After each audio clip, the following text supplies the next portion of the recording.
Hello అండి అందరికీ. మన తెలంగాణలో అయితే గత కొన్ని నెలలుగా అయితే రేషన్‌లో అయితే సన్నబియ్యం ఇస్తా ఉన్నారండి. మీలో ఎంతమంది ఈ సన్నబియ్యం వండుకొని తింటున్నారో గూడా కామెంట్ చేయండి. మేమైతే ఒక 2 నెలల నుంచి అయితే సన్నబియ్యమే తింటా ఉన్నామండి. అదే రేషన్‌లో ఇచ్చిన బియ్యమే తింటున్నాము. ఒక నెల ముందు ఇచ్చిన బియ్యం అయితే పాత బియ్యం అనుకుంటా. అవి ఒక 1 అవర్ అట్లా నానబెట్టేసి తర్వాత వండుకుంటే పొల్లు పొల్లుగా మంచిగా అయ్యేది అన్నము.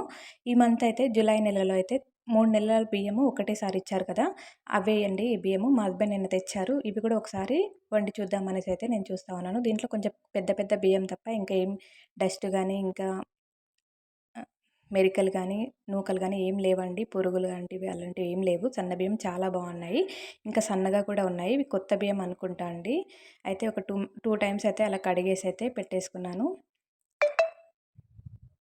చూసారా చాలా నీట్‌గా ఉన్నాయండి బియ్యము. ఇవే బియ్యము మనం బయట కొనాలంటే కనీసం 50-70 లోపు కేజీ ఇస్తారండి. అలా కాకుండా మనకు రేషన్‌లోనే సన్న బియ్యం ఇస్తున్నారు కాబట్టి హ్యాపీగా వండుకొనైతే తినొచ్చండి. అదైతే నా ఒపీనియన్. ఎందుకంటే మేము తింటా ఉన్నాము. టేస్ట్ కూడా చాలా బాగున్నాయి కాబట్టి చెప్తా ఉన్నాను మీకు. ఒక 2 టైమ్స్ అయితే కడిగేసి నేను ఇంకా మళ్ళీ మంచి వాటర్ పట్టేసైతే అప్పుడు వండేసాను ఎమ్మటే. ఇవైతే నానబెట్టలేదండి. ఎందుకంటే కొత్త బియ్యం కాబట్టి ఎక్కువసేపు నానబెడితే బియ్యం అనేది మెత్తగా అయిపోతది అన్నం అనేది.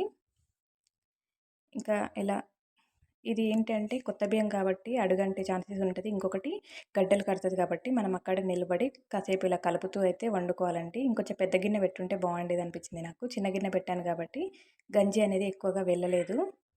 చూసారా? ఆల్మోస్ట్ అన్నం అయితే అయిపోయింది. కొంచెం ఇలా పలకిరగక ముందే కొంచెం గట్టిగా ఉన్నప్పుడైతే వంచేయాలండి. ఇవి కొత్త బియ్యం కాబట్టి లేకపోతే మెత్తగా అవుతది.